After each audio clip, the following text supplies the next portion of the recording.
Around this time last year, me and some of my friends on this channel decided to play through a few demos for the Steam Next Fest, and by chance, one of the ones that I almost randomly selected was for the game Endlight. I had no idea what I was getting into when I played the demo, but I'm very happy that I did. If you've seen the video, you know that we all had a great time. But the developer saw that we had played it, liked our video, and decided to offer us a review code. Here we are, 1 year later, and the full version of the game is now out. And I thought this was a brand new game, in the sense of a game that was just recently put into development and made, but actually, this has been in development for a decade. The dev actually posted recently on Twitter a video of the original 2013 announcement build for the game.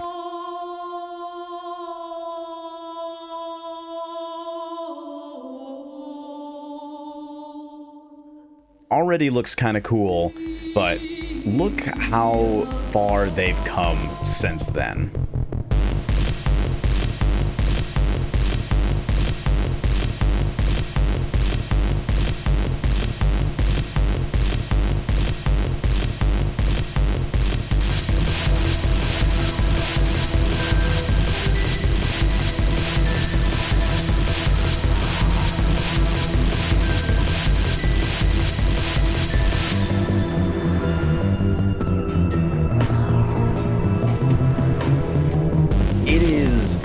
Borderline impossible to actually adequately describe what Endlight is in a way that's comprehensible, I guess. One way that I'd like to describe it is that it's a sort of on-rails platform if you were flying through the PlayStation 2 system menu. And this may be more of a deep cut, but I also like to think of this game as a sort of unofficial, but notably superior spiritual successor to the game For the Awesome. I don't know if that's how you properly pronounce that. Welcome to a game called For Awesome with the Oculus Rift. That's actually the name of the game. It's just a bunch of A's. You guys can see in the title of the video below. I don't know why I'm telling you because it's already there. Thank you, Jack. When I say that this game is difficult to comprehend, it may not seem that way because it is relatively easy to explain. You fly through a bunch of areas with cubes. Usually you have to get 10 hoops. Sometimes it's more, sometimes it's less, but that is almost always going to be the format for any given level. The beauty of this game is that simply doing that on its own for various different levels would already be engaging just because of how absolutely bizarre and beautiful the architecture of the levels are in this game, but it does a great job of turning its own formula on its head by either introducing new ways to navigate a level or new geography that you have to navigate, or just throwing out the rule book entirely. The one thing that you'll have to come to terms with when you're initially playing the game is that it is deliberately jarring. Every single time you start a level, it is going to start off with the name of the level showing up and a very loud sound to accompany the beginning of the level. Ho! What? Ho! I don't see any hoes. What?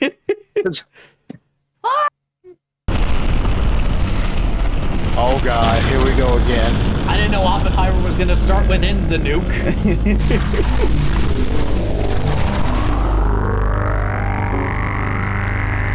Oh, sweet Jesus, it's all coming back to me now. Oh, yeah.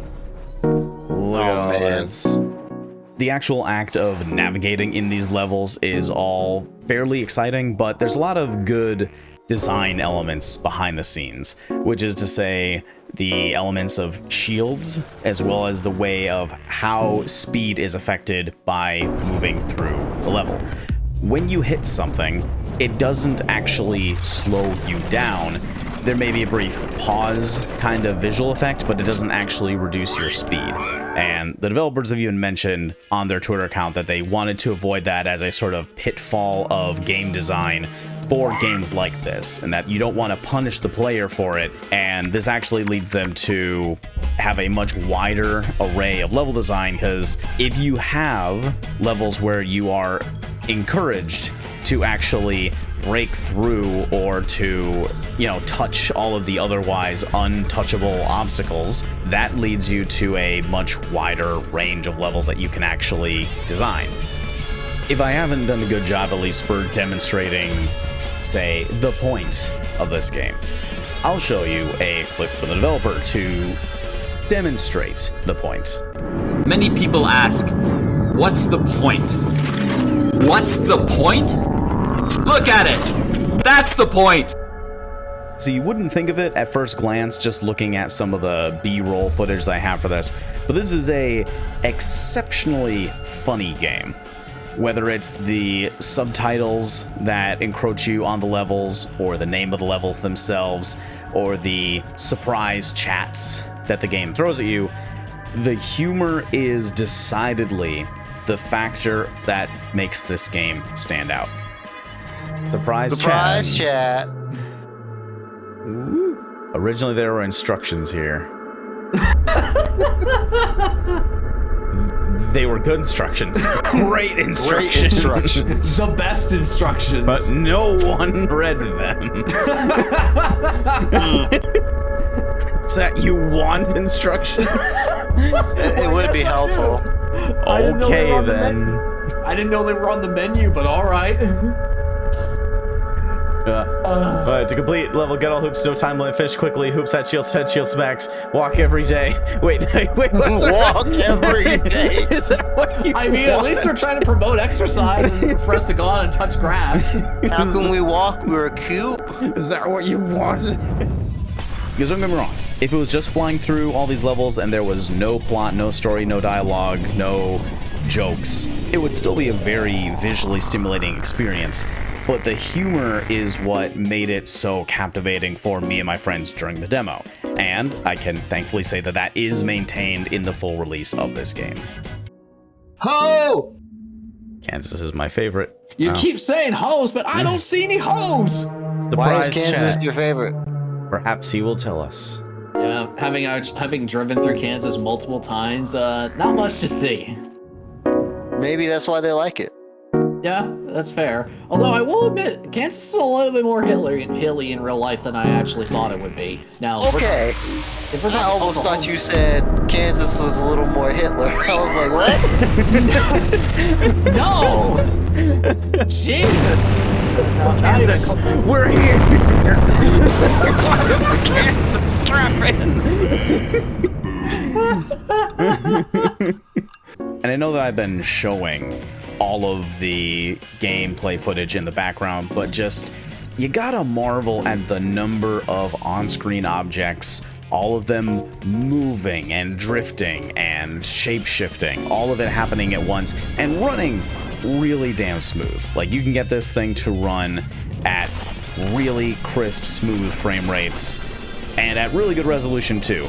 If you ever peep the menus, not only is there a lot of good options there as far as ability to customize it so that even if you're trying to run this game on a toaster, it'll still run well, but you even have a narrator that can walk you through the menus to let you know what options are actually going to be impacting your performance or not.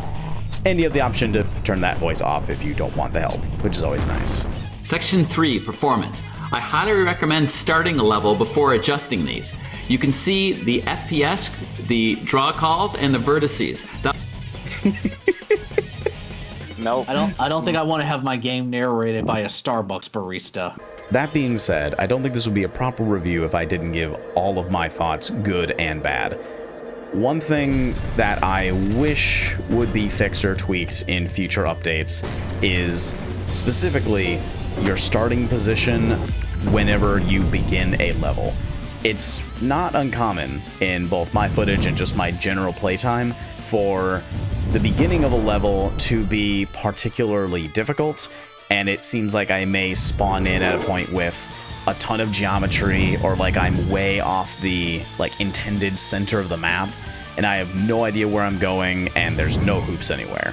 Now, this can be immediately resolved by going into the menu and resetting the level, but I personally feel like I shouldn't need to reset the level just to get it to start correctly. And it's not a big deal because the game doesn't strictly punish you for losing a level, and if anything, it's kind of part of the humor when you do die anyways. No, no, no, don't kill me. No, I wish to Oh. That's the most like side ending. It was just like, Oh my god. That's funny. that was great. And this next part isn't a complaint, but it is something for awareness for anyone who does have interest in this game. As of right now, they have an intention for over 600 levels to be playable in the game eventually. As of right now, there are 4 seasons available for the game. Oh god, that was 1 season. There are 18 more seasons. Okay, so if I'm under the impression, hold on, let me I'm gonna do some maths here. The next season launches at this time, and they intend to release bunches of levels every so often for the foreseeable future until they reach that full level limit. What that would mean in this case is you can get this game today, actually. It comes out today. And you can play up to 4 seasons currently, but you will not be able to play all of the total potential levels until they come out. And this is important. You cannot replay levels.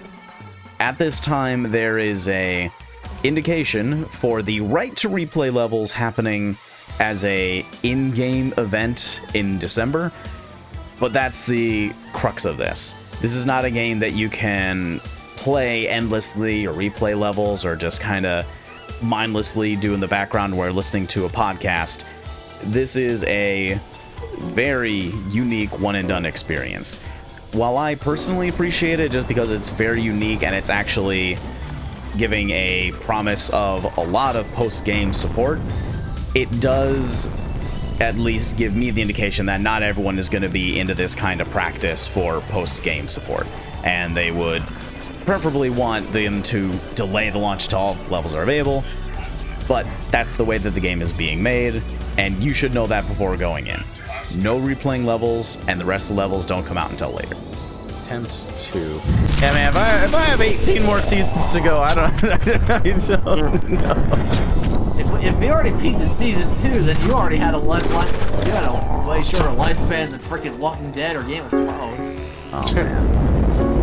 Endlight, better than Game of Thrones. You heard it here, folks. And you're superficial. Ouch!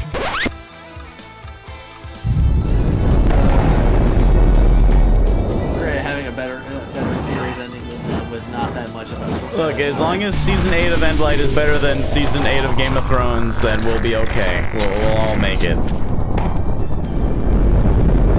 And hopefully seasons 9 and 10 continue that trend, then we can officially say that Endlight is better than Game of Thrones. We can say it lasted longer too. Man, you know, less nudity and dragons, but you know, I can cope. That said, to summarize my feelings on this, I really, really like the game. I think it's a fantastic, unique experience, and it's not one that requires a ton of commitment like an MMO or a long-form RPG or a multiplayer shooter. It's just a good, fun, really engaging visual splendor.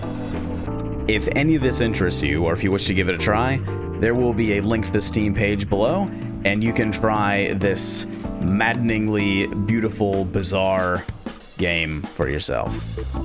Enjoy.